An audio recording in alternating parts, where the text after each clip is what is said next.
Hello, I have only 25 days to drive across 7 of America's craziest racetracks from California to Florida on one set of tires. And welcome to day 9, baby! If you're just tuning in, I'm driving my supercharged BMW M3 built as both a race car and a camper, 5,500 miles across America. The goal, beat 4 out of the 7 lap time targets for the 7 rigorous racetracks I visit, do it on just one set of Michelin tires, and complete the whole trip in less than 25 days. No spares, no second chances. So far, I've driven over 3,500 miles across the western United States. Oh yeah, thank you, genius. Started at Willow Springs Raceway, lost. Day 2 at Chuckwalla Speedway, my first win. Laguna Seca Raceway on day 3, lost again. And now after 6 days of crossing 4 states, crazy weather, surviving a blown engine and a flat tire, we've made it to Austin, Texas for our next insanely dangerous racetrack. We're at Circuit of the Americas and this is track number 4! Welcome to the United States Formula One Grand Prix. Let's suit up. So we're at COTA. This is officially the halfway point of this trip. 3,718 miles since we started. Formula One races here, you can feel the emotion. You can feel the level of rigor. It's very intimidating. This is one of the craziest, most intense tracks on the calendar. A lot of uphill, a lot of downhill. It's also wet outside. Look at this, it's all wet. It was a storm last night. I was sleeping in here. It was... So, as a result, my lap time goal for the day, 2 minutes and 35 seconds. If I'm not able to satisfy 2 minutes and 35 seconds for this lap, even on a wet day, we have to move on having lost the challenge. That was freaking cool. Yeah. They're digging the tent.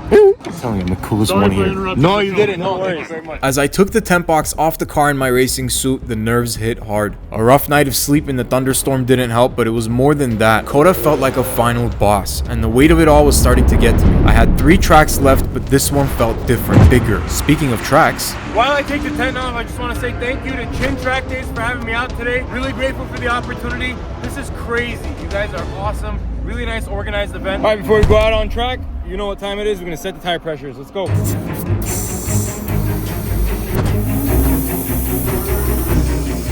Thank you, Red Bull, for giving me wings. Here we go, baby. Time for the big boss. COTA, here I come. Am I gonna beat that 2 minute 35 second lap time, or do I increase my losing streak to 3 losses? Let's do this, baby. Mode push, foot to the floor, climbing the first straight like a mountain.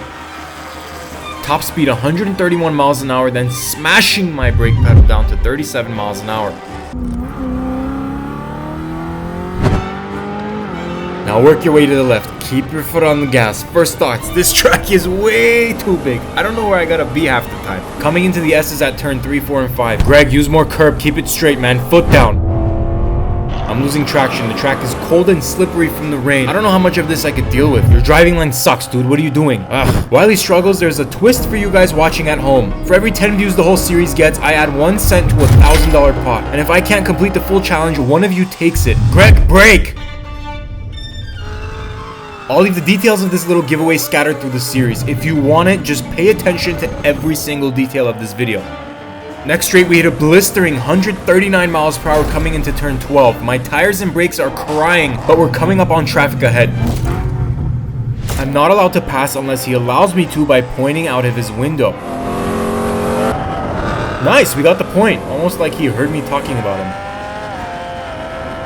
Greg, push. Final 2 sectors of the track. We're really close, dude. Push it, man. Last corner, putting my foot through the floor, getting on the gas. Final stretch that I beat 2 minutes 35 seconds. Grip. He's close. Okay, yeah, that didn't happen. That was a rough lap, huh? Let's see what exactly happened. First of all, for everyone who's driven COTA and thinks in their head, yeah, you know, this kid sucks at driving. I do, but take into account that these tires have seen more miles than your cars probably have. So back off, Robert. One of you is probably named Robert, I don't know. Anyway, because of the wet, I was fighting traction the entire lap. Secondly, remember, this track has 2 very long, very fast straights. And what do you do after a long and fast straight? Brake! So not only having to preserve tires on this trip, I'm growing more worried about my brake pads. So I'm driving with that in the back of my head too. Always remember, be loud in everything you do. Even if you're failing lap times like me, at least you're on track. Chase your passions and let your individuality scream. If you're about that mindset, and if you've been watching the series and feeling that same energy, I dropped a limited collection over at shopbeloud.com. It's built for people chasing their thing, just like I'm chasing mine. I hope I get to see you wearing the message. Now for that elephant, the main contributor for today's failure, my driving line. Yeah, we gotta work on that. I didn't quite figure out where I needed to be on track as much as I should have, and if you've watched me drive hot laps on this series so far, you'll notice my bad habit of not using the entire racetrack's width to my advantage. This can be seen in the S's, turn 6, turn 9, 10, pretty much the whole lap, yeah. So what does this all mean? I'm down 3-1, and if I lose the next lap time challenge, there's no 2016 Cavs comeback. We lose the whole thing. Alright, now that we got off the track, I want to show you actually how much the tire pressures increased. Let's plug it in. So I set it to 27 right before we went out. Tire pressures, look at that, 32. But you see, it jumped up 5 PSI because of the temperatures inside the tire. Also, let's look at my brake pad wear. Looks pretty good. Looks pretty dandy. Since this is the halfway point of my trip, it's very important now we actually look at the tires. We've driven 3,718 miles total, and we've been on 4 racetracks at this point. The tread is still very deep. It's got even wear on the inside because of the camber. So tires are good, brakes are good, but how's my oil? Now that we officially crossed the halfway point of this trip, it was time to do an oil change. So I'm gonna grab my handy dandy floor jack, raise the car up, put it on my 2 very hopefully reliable jack stands, and get under my car. This M3 has 2 drain plugs, one for the main oil pan and the other to drain the oil filter housing. So getting underneath the car, I'll drain out the old oil so we can put the new good stuff in. I'm using Mobil 1's 10W60 race oil for my engine, and on this trip so far it's seen almost 4,000 miles, a bunch of weather, and 4 hard track days. This drain plug is supposed to have a copper gasket on it, and I was looking for it. I was like, where is it? And then I realized it's on the still on the drain. This is what you gotta replace. Don't try this at home. We're probably gonna cut this out. No, we're not. You just put that. You'll notice that I came prepared with a portable oil reservoir, so once we drain all the dirty oil out, I can safely dump it in the ocean. Relax, I kidding. Once the main pan is drained, I can change the drain plug gasket on the oil pan plug and begin draining the oil filter housing. Very nice. Oil filter. Wow. And then you take the box and you bye-bye. And we have a new one. How you doing? You. Hey, Let me get out. did you get it on your mouth? I got some oil on my face, so quick little snack time. He's gonna lick it all up. Hey man, Mobil 1, it tastes good. What do you want me to say? You run on 10W60? It's good, yeah.